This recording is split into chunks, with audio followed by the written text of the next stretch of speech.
नातं कोणतंही असो, त्यामध्ये एकमेकांसाठी असलेला प्रेम, विश्वास, आदर, एकमेकांसाठी वेळ आल्यास ॲडजस्टमेंट करणं आणि बऱ्याच अशा गोष्टी, हे जर असेल ना तर ते नातं खूप फुलून येतं, खूप छान असतं. सगळ्यांना दिसताना ते खूप सुंदर दिसतं. कारण येस, त्याच्यामध्ये एक समजूतदारपणा असतो, एकमेकांसाठी खूप जास्त आदर असतो. कधी एक चिडला तर दुसरा समजून घेतो, कधी दुसरा चिडला तर समोरचा शांत राहतो. अशा बऱ्याच गोष्टी होत असतात. पण डे बाय डे आपण काही ना काही शिकत असतो आणि त्याच्यातून आपण खूप काही बदल घडवतो स्वतःमध्ये. आणि माझ्याही लग्नाला आज 4 वर्ष झाले आहेत. बरेच बदल माझ्यातही घडले आहेत आणि माझ्यासाठी इम्पॉर्टंट म्हणजे माझ्या नवऱ्याने माझ्यासाठी वेळ देणं, हेच महत्त्वाचं आहे. एकमेकांसोबत बसून स्वतःसाठी गप्पा मारणं हे महत्त्वाचं.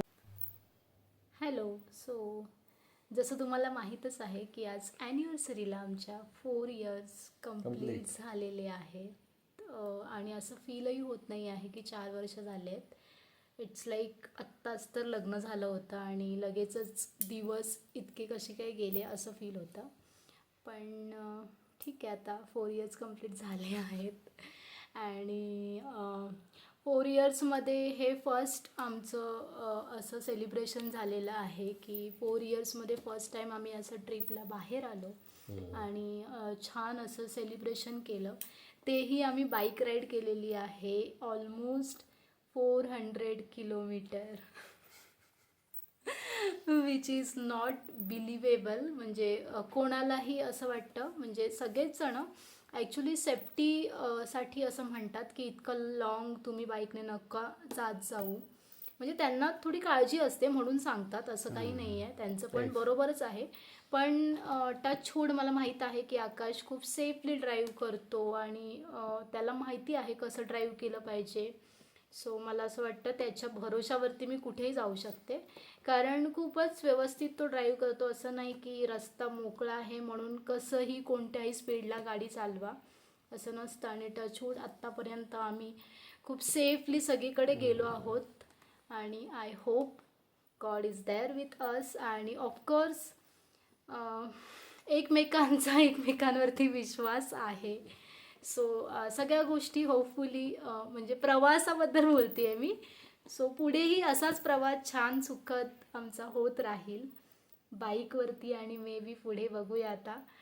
तर आजचा दिवस ॲनिव्हर्सरीचा खूपच सुंदर गेला, कारण सकाळपासूनच आम्ही उठल्यानंतर छान फ्रेश झालो, रेडी झालो आणि मग मंदिरमध्ये दर्शन घेतलं. असं तर फर्स्ट टाईम झालं आहे की ॲनिव्हर्सरीच्या दिवशी आम्ही पहिल्यांदा म्हणजे लवकर उठून सगळे मंदिर, महाबळेश्वरमधले महाबळेश्वर मंदिर, पुन्हा पंचगंगा मंदिर, सगळे मंदिर आम्ही सकाळीच कवर केले 1.5 ते 2 तासात आणि खूप छान दर्शन झालं, मस्त वाटलं.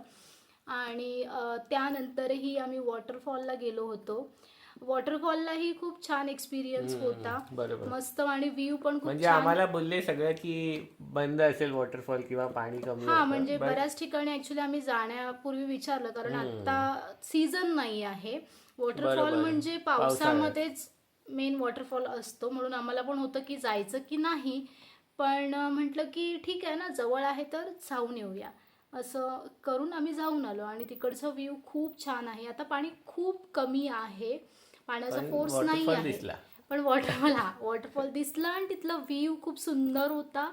त्यानंतर त्या साईडला एक वॉटर डॅम्प आहे आणि तिथे आम्हाला एक नवीन एक्सपिरियन्स मिळाला. बोट रायडिंग होतं ना. नाही, वेगळं नाव होतं त्यांना सांग ना. हां, म्हणजे ते ते अच्छा, ओके. तर त्या बोट राईड कोराडाईल होतं, कोराडाईल राईड. मोठी एक टोपली सारखी बोट होती, त्याच्यात आम्ही बसलो हां. आणि गोल फिरत होतो. हां, आणि रावण, आणि तो एक्सपिरियन्स खूप छान होता, सुंदर. म्हणजे असं मस्त वाटलं, काहीतरी वेगळं. म्हणजे आम्ही वेना लेकला पण तर गेलोच, तिथेही रायडिंग केलं, पण तिथल्यापेक्षा हा एक्सपिरियन्स तर बेस्ट होता. आणि त्यानंतर पुन्हा आम्ही जेवलो वगैरे, पुन्हा आम्ही इथे गेलो, बापरो. मॅप्रोला गेलो नाही, आणि मग वॅक्स म्युझियम पाहिला. हा, वॅक्स म्युझियम पाहिला, तोही छान आहे. तिथे 250 रुपीज पर हेड आहे. तिकीट, पण ठीक आहे. म्हणजे 250 इट्स नॉट वर्थ इट असं मला तरी नाही वाटत आहे, कारण 250 मला जास्त वाटते. ॲटलिस्ट 150 वगैरे ओके आहे, आणि ती लोक जास्तच तिकीट घेत आहेत. म्हणजे मिनिमम महाबळेश्वरला तिकीट 200 पासूनच स्टार्ट आहे. म्हणजे मिनिमम ते आहेच, तेवढं आहेच. पकडूनच चाला तुम्ही कुठे पण गेलात हां, तर. ते तुम्हाला मी ना नंतर हे सगळे व्लॉग झाल्यानंतर एकदा एक टोटल बजेट देईन की आमचं बजेट किती झाला एवढ्या दिवसांमध्ये. आणि तरीही बजेट फ्रेंडली करण्याचा प्रयत्न केला, पण तो बजेट फ्रेंडली होत नाही, तो बजेट थोडा अप होत जातो. सो ते मी तुम्हाला सांगेनच. तर येस, ॲनिव्हर्सरी आज असल्याने मी आकाशसाठी एक छोटंसं गिफ्ट आणलं आहे. म्हणजे मला नाही माहिती त्याला आवडेल की नाही, कारण आत्तापर्यंत त्याने मला बरेच गिफ्ट दिले आहेत आणि माझ्यासाठी ते बेस्टच होते. सो लेट सी त्याला कसं वाटतंय. त्यासाठी तुला डोळे बंद करावे लागतील आणि मग मी देणार आहे. आकाशसाठी मी एक हँडमेड गिफ्ट बनवलेलं आहे. म्हणजे आत्तापर्यंत आकाशने मला खूप सारे ग्रीटिंग्स आणि हँडमेड गिफ्ट्स दिलेले आहेत, ज्याच्यावरती मी इम्प्रेस होऊन मी त्याच्यासोबत लग्न केलं असं नाही आहे. माझं त्याचं माझ्यावरती खूप जास्त आधी प्रेम होतं, ते त्यांनी नेहमीच व्यक्त केलं आणि मग नंतर मी पण थोडी इम्प्रेस झाली, मग लग्न केलं. सो आता ठीक आहे, त्या गोष्टीनंतर आता मी त्याला एक गिफ्ट देत आहे. सो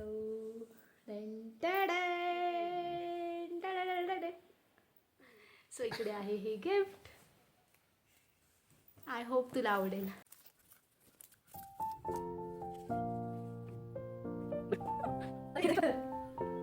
करतो का?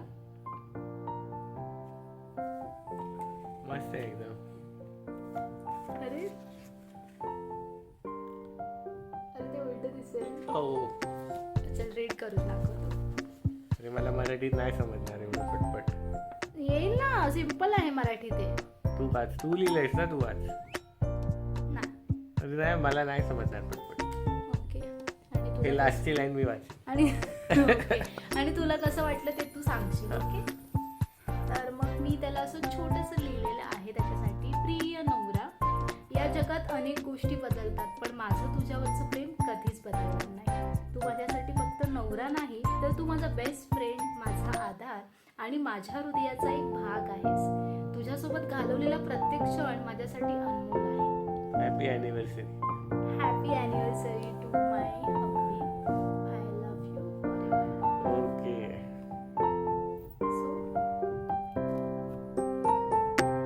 खूप मस्त आहे. अरे सांग तरी कसं म्हणजे खूप वाटलं. मस्त आहे. नेहमी मीच ग्रीटिंग बनवायचो, याच्यापेक्षा तरी भारी असायचे. नाही नाही, त्याने ॲक्च्युली आधी पण एक आय थिंक गिफ्ट दिलेला मला, तेव्हा माझा बड्डे होता, बरोबर ना? Before marriage. बड्डे होता ना, हां, तेव्हा पण एक होता सरप्राईज गिफ्ट. तो पण ग्रीटिंग कार्डच होता, चांगला होता, आणि हा पण खूप चांगलाच आहे. सो आवडला मला खूप. मी तर बनवणं बंद केलं, कारण त्याला मिळाली. त्याचं मेन काय होतं, दिलाशा मिळणं. जोपर्यंत मिळत नाही तोपर्यंत खूप प्रयत्न नाही, केले. खूप क्यूट आहे एकदम. आणि आता तो असं म्हणाला की मी ह्याच्यापेक्षा खूप जास्त बेटर बनवले होते. ते खरं आहे, पण तरी पण एफर्ट साठी 100%. म्हणजे इतक्या busy धावपळमध्ये, schedule धावपळ मधून तिने थोडा वेळ काढला. काढून तुझ्या न कळत ते बनवलं. हा. दॅट इज मोर ते आहे. आणि जे मी तुझ्यासाठी लिहिलं आहे यार, हा, ते पण आहेच. ते तर मी फील करतोच. तुम्हाला एवढं काही नवीन वाटलं नाही. म्हणजे हे तर तू लिहिलंयस, पण हे ऑलरेडी माझा अनुभव आहे ना तुझ्यासोबतचा. सुरुवातीला असं वाटलं नव्हतं आपली जर्नी एवढी अशी पुढे जाईल, किंवा फ्रेंडशिप नंतर लग्नापर्यंत आपण काय पोचू. पण हळूहळू गोष्टी चेंज झाल्या, आणि आज तुम्ही बघतायत म्हणजे फ्रॉम बॅचमेट्स, क्लासेसचे बॅचमेट, मग मित्र, मग आय थिंक बेस्ट फ्रेंड्स, आणि मग लग्नाचा विचार, मग लग्न झालं, सक्सेसफुल झालं, आणि आज 5th इयर लागेल 4 years 4 complete. Years complete of So, marriage. आणि तेही खूप छान सुंदर, हा, म्हणजे म्हणजे अप्स अँड डाऊन्स खूप येतात. ओळखतो तर आम्ही एकमेकांना Since 2014-15 आय थिंक. खूप 14-15 years, पासून. झाले. So, 14-15 म्हणजे इफ almost 14 पकडलं तरी 10 वर्ष 12 वर्ष म्हणजे 12 years. 12 इयर्स पासून Since ओळखतोय. 12 years we know each other. हा, सो मग आहे. पण आधीचे काही वर्ष असे होते की जस्ट फ्रेंड्स, आमचा focus actually only study. Only studies आणि मग करिअर, हा, एवढंच होतं. ते दोनच होतं. आणि त्याच गोष्टींमुळे आम्ही एकमेकांकडे अट्रॅक्ट झालो, कारण दोघांना मेन ज्यावेळी जे योग्य आहे तेच करायचं होतं. अभ्यासामुळे Attract होती. मी अरे फ्रेंड पण मी हुशार होतो म्हणून तुला वाटायचं ना की तू हे खोटं का सांगतो? मी काही डाऊट अट्रॅक्ट सॉल्व्ह करता करता तिला वाटायचं अरे यार याला एवढे सर्व डाऊट सॉल्व्ह करतो, प्रॉब्लेम हे ते कळलं. सो झालं आणि आज इथे चांगलं आहे. नेक्स्ट अॅनिव्हर्सरी पण आपली अशी कळेल कशी असेल ती.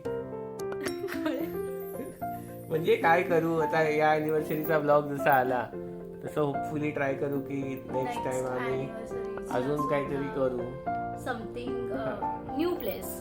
आणि ठीक आहे. म्हणजे हे आता आम्हाला जमतंय म्हणून आम्ही करतोय, पण तुम्ही जर बघत असाल तर असं जरुरी नाही आहे की हे लोक इथे जात आहेत ते लोक तिथे जात आहेत म्हणूनच प्रेम व्यक्त होत असेल, असं काहीच नाही आहे.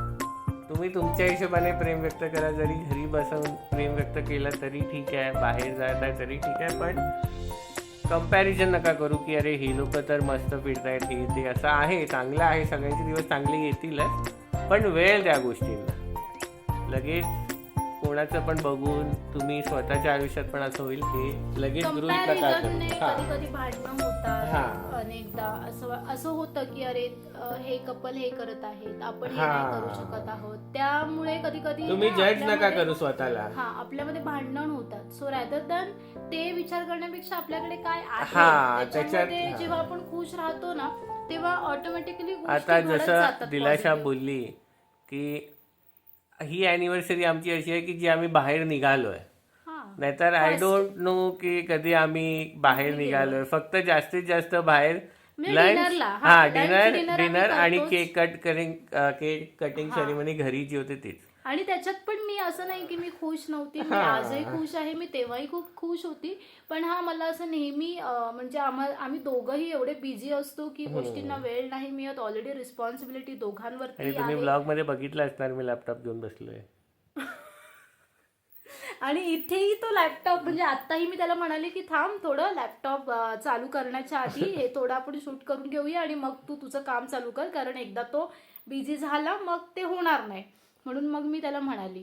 सो त्याचं काम हे कंटिन्यू चालूच असतं, ते सगळीकडे चालू असतं.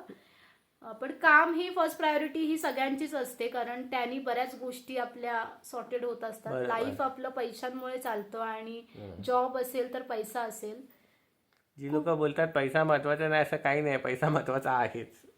ऑब्विसली पैसा हा महत्वाचा आहे, पण पैसा बरोबर नाती, प्रेम आणि एकमेकांसाठी छोट्या मोठ्या गोष्टी करणं. मी असं नाही म्हणत आहे फार काही करा, एक गुलाब सुद्धा आणून दिला किंवा एक चॉकलेट सुद्धा, त्याच्यातही प्रेम असतो. हा, सो आकाशने मला यावेळेला स्ट्रॉबेरीज दिलेले आणि हे दिले ना, आणि मला यावेळेला आकाशने यावेळेला माझ्यासाठी खूप सारं खाऊ सुद्धा घेतलेलं आहे. थँक्यू. सो नाही मी तुला कधी हे करतच नाही. हा, मी फिरण्यावरून कधी कधी बोलते चिडल्यानंतर. हा, पण मला असं आहे की त्यांना एकदा सांगायचं आहे की लगेच दुसऱ्याच्या आयुष्यात जे होतंय लगेच आपल्या इथे कॉपी पेस्ट होईल असं नाहीये. प्रत्येकाचा वेळ टाइम येईल. कदाचित तुमच्यापैकी आम्हाला जे बघणारे असतील ते आमच्यापेक्षा भारी सेलिब्रेशन पण करू शकतात. सो असं नाहीये की त्यांना बघून की मला असं वाटेल की अरे मी इथे गेलीच पाहिजे असं. मला फक्त एवढंच आहे, मला असं वाटतं की आजपर्यंत आम्ही दोघंही एकमेकांना जे साथ देत आलो, सपोर्ट करत आलो, पुढेही सगळे पूर्ण, म्हणजे मला तरी असंच आहे की भले आम्ही खूप भांडतो काही असो, पण हाच नवरा पाहिजे, कारण माझं त्याच्यावरती खूप प्रेम आहे. खूप जास्त प्रेम आहे की मी त्याशिवाय नाहीच राहू शकत असं झालेलं आहे. सध्या तरी माझं अशीच सिच्युएशन आहे की आय कॅन्ट स्टे विदाऊट हिम. तुझं आहे का असं? Same copy paste. आणि हा मुद्दामून असं करतो, कॉपी पेस्ट. म्हणजे लग्नाच्या आधी ह्याने इतकं प्रेम एक्सप्रेस केलंय ना मग झालं आता तुझा टर्न आहे आता. आणि खूप माझ्यासाठी ग्रीटिंग. सो माय गॉड, म्हणजे मी ते बघते ना तेव्हा मी असं विचार करते हे कटिंग कसं केलं असेल, कसं बनवलं असेल. कारण आणि मी त्याला तेव्हा बोलायची की तू एक कलाकार आहेस, पण त्यांनी ती आता कलाकारी जी आहे ती साईडला ठेवली आहे आणि सध्या ऑफिस वर्क याच्यातून त्याला, म्हणजे तो आता सध्या गिटार पण वाजवत नाही. म्हणजे काही एक्स्ट्रा ऍक्टिव्हिटीज केल्या जात नाहीये just because of office work. पण ठीक आहे, ऍटलिस्ट थोडंसं आम्हाला वेळ मिळाला एकमेकांसाठी. आणि महाबळेश्वर खूप सुंदर प्लेस आहे, छान आहे, निसर्गाच्या सानिध्यात आल्यासारखं आणि खूप सुंदर. म्हणजे वातावरण इतकं थंड आहे की आत्ताही आम्ही विदाऊट AC विदाऊट फॅन बसलो. आणि जेव्हापासून आम्ही इथे आलोय म्हणजे कोणाला घाम असा आम्ही बघितला नाही, कोणाला कोणत्या व्यक्तीला घाम आलाय. कारण एवढं बाहेर पण थंड आहे, 12 वाजता पण आम्ही फिरत असतो. तरीही ना हवा इतकी गार की मी म्हणते वरती इतकं ऊन दिसतंय तरी पण हवे इतकं गारवा की खूपच थंडी लागत होती मला बाईक वरती. 12 वाजता दुपारी ते पण. हा, आणि हेच मुंबईमध्ये असतं तर. सो इथलं जे वातावरण आहे ना, क्लायमेट खूप सुंदर आहे. म्हणजे खूप छान वाटलं. आणि जे पॉइंट्स वगैरे आम्ही जे एक्सप्लोर केले आहेत तेही खूप छान आहेत. सगळ्यात बेस्ट काय वाटलं तुला आतापर्यंत आपण फिरलो 2 दिवसात? Wax museum. मला पहिलेपासूनच निसर्ग हा फार आवडतो आणि मी जे पॉइंट्स बघितले खूप छान वाटलं. आणि आज जो बोटचा जो एक्सपिरियन्स होता तो मला सगळ्यात बेस्ट वाटला आणि ओव्हरऑल खूप छान वाटलं. सो अशा या नोटवरती आजचा दिवस आणि आजची 4th इयर ॲनिव्हर्सरी आमची सेलिब्रेट झालेली आहे. सो अशीच आमची व्हिडिओ पाहत राहा आणि आवडल्यास आम्हालाही सपोर्ट करत राहा. लाईक, शेअर आणि सबस्क्राईब करा. सो थँक्यू सो मच आणि भेटूया आपण नेक्स्ट व्लॉगमध्ये. Till then take care, bye bye.